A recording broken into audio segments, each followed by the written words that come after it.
8h46, on a débriefé l'actualité du jour avec Christian Parizeau qui nous a rejoint. Bonjour, économiste et conseiller auprès d'Aurel BGC. On va parler de métaux précieux, bien sûr. Mais avant, on va réécouter Mario Draghi qui continue. Il répète toujours la même chose sur l'Europe et l'Europe qu'il veut forte et politiquement intégrée. C'était hier à l'Institut catholique de Louvain. On le réécoute, on débrief derrière.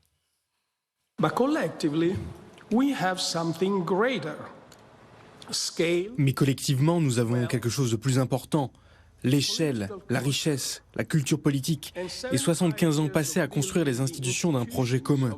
Parmi tous ceux qui sont aujourd'hui pris en tenaille entre les États-Unis et la Chine, seuls les Européens ont la possibilité de devenir eux-mêmes une véritable puissance. Europeans alone have the option to become a genuine power themselves. Et la suite du son, Christian Parizeau, le problème, c'est qu'on n'a pas d'unité politique. Et donc, à un moment, il faut un fédéralisme pragmatique. C'est ça qu'il veut, Mario Draghi.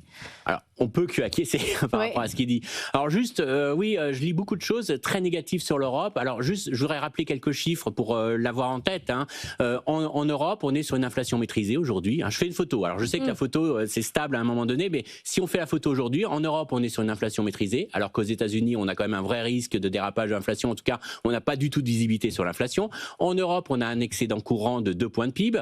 Je vous rappelle qu'on nous parle toujours de la faiblesse de l'Europe, du problème commercial, mais l'Europe affiche encore un excédent de 2 points de PIB courant. Donc c'est quand même le fait que l'Europe est quand même pas si mauvaise que ça sur le commerce international malgré la concurrence chinoise ou les pressions américaines. Et puis le déficit public moyen européen. Je sais que la France est un mauvais élève, mais si on regarde ensemble de l'Europe, on est à 3 points de PIB de déficit, alors qu'aux États-Unis, on est au double. Donc si on fait une photo, je vous dis pas. Alors après, il y a 2 faiblesses en Europe. La première faiblesse, c'est la démographie, et ça tient à beaucoup de pays. Les États-Unis vont être touchés aussi, mais beaucoup plus tardivement. Mais la France et l'Europe donnent des signaux quand même assez inquiétants pour l'avenir à cause de sa démographie. Ça, c'est un point d'inquiétude. Deuxième point d'inquiétude, c'est naturellement le fait qu'en Europe, on n'a pas une Europe politique. Et ça, on a une Europe économique, mais pas politique. Et ça, c'est le vrai problème que souligne Mario Draghi, parce que c'est vrai qu'aujourd'hui, en plus, on est dans des pays européens qui sont d'accord pour l'aspect économique, mais qui divergent au niveau politique de plus en plus. Et ça, c'est un vrai problème aujourd'hui pour gérer. Et donc, je trouve que ce que propose Mario Draghi est du bon sens. On n'arrivera pas à avoir l'unanimité. Aux États-Unis, il y a un président américain. Faut pas qu'il y en ait un qui puisse tout bloquer. Voilà.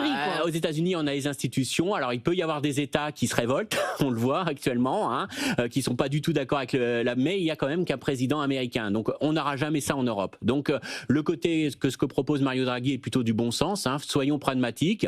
Là où on veut avancer, unissons-nous. Et puis, je pense que si ça marche et si l'unité politique se fait sur certains thèmes, les autres vont suivre derrière, parce qu'il y aura quand même un avantage économique à suivre derrière. Donc, je trouve qu'il a raison. Il faut procéder par étapes. La grande erreur de l'Europe, c'est d'exiger l'unanimité sur tout et d'avoir voulu grossir trop vite quelque part sans avoir fait son unité politique avant. Mais Christian, vous dites, on est d'accord pour l'unité économique, mais on a quand même des barrières entre pays aujourd'hui économiques. On se met des droits de douane nous-mêmes entre nous. On a quand même des progrès à faire aussi là-dessus. Oui, mais ça, c'est le problème. C'est que justement, c'est parce qu'on n'a pas fait l'unité politique qu'on a ces barrières. Pourquoi ? Parce qu'aujourd'hui, on a l'État français qui veut décider lui-même de sa réglementation, voire de surréglementer par rapport à l'Europe, alors que d'autres États ne veulent pas de la réglementation européenne ou contournent la réglementation européenne. Donc, c'est parce qu'il n'y a pas une unité. Si, par exemple, on l'a vu, ça marche assez bien, quand il a fallu faire Airbus, quand il a fallu faire après-guerre une unité pour l'acier et le charbon, on peut se mettre d'accord sur des projets industriels et dire à ce moment-là, on se met d'accord sur un secteur. Ça sert à rien de vouloir tout faire sur tous les secteurs. On a une volonté politique de faire Ariane, on a une volonté politique de faire Boeing. On se met tous d'accord et à ce moment-là, on abaisse les barrières. Parce qu'on a ce projet sur ce secteur. En fait. Mais c'est politique. Aujourd'hui, ça serait bien d'avoir une unité politique, de dire, par exemple, est-ce qu'on fait au niveau européen des grandes sociétés pour se défendre contre les GAFAM ? Et donc, à ce moment-là, s'il y a une unité politique et tous les pays européens s'unissent pour faire une stratégie industrielle, et encore une fois, je dis stratégie industrielle, je ne parle pas de remplacer les entreprises privées, mais de faire un ensemble de réglementations au niveau européen sur ce segment-là, ça sera bon. Parce que l'idée aujourd'hui d'abaisser totalement les barrières douanières sur tous les produits, sur tous les biens et tous les services, ça se fera jamais parce que ça veut dire qu'on enlève tout pouvoir aux autorités au niveau de chaque pays et ça, avant d'avoir un consensus là-dessus, ça prendra énormément de temps. Donc passons au pragmatisme et je suis entièrement d'accord avec ce que dit M. Draghi sur ce sujet. Autre élément de marché aujourd'hui, les mouvements sur l'or et l'argent, ça s'est quand même un petit peu calmé. Là, on reprend un petit peu sur l'or, mais le mouvement, c'est quasiment 1000 $ sur 10 jours.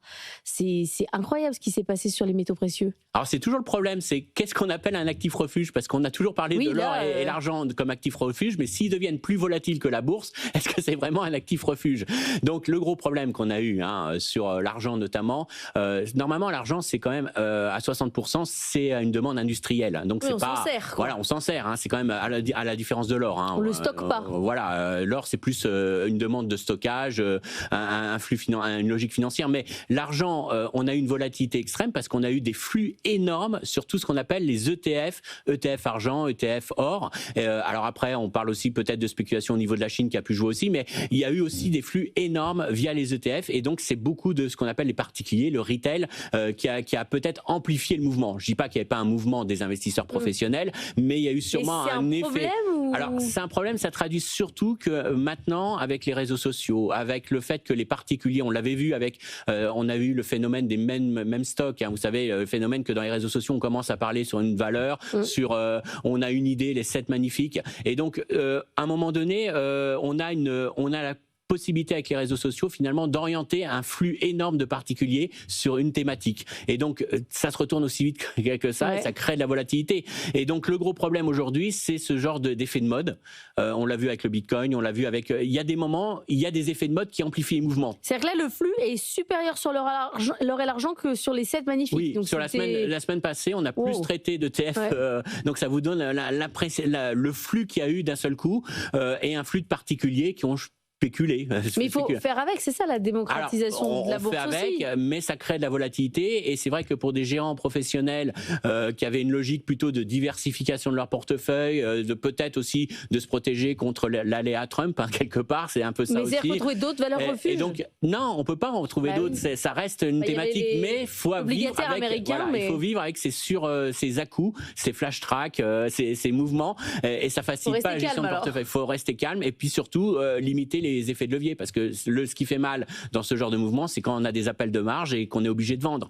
Donc oui, ça veut dire qu'il faut tenir compte que l'indicateur de volatilité aujourd'hui sur les marchés est un mauvais indicateur, parce qu'on voit toujours le VIX très bas, les indicateurs de volatilité très bas. C'est pas ça, parce que maintenant, la volatilité, c'est surtout qu'elle est très volatile.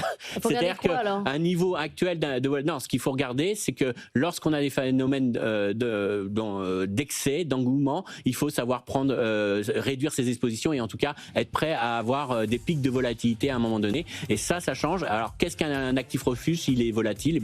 Faut en tenir compte aujourd'hui de cette volatilité. Merci beaucoup Christian Parizeau.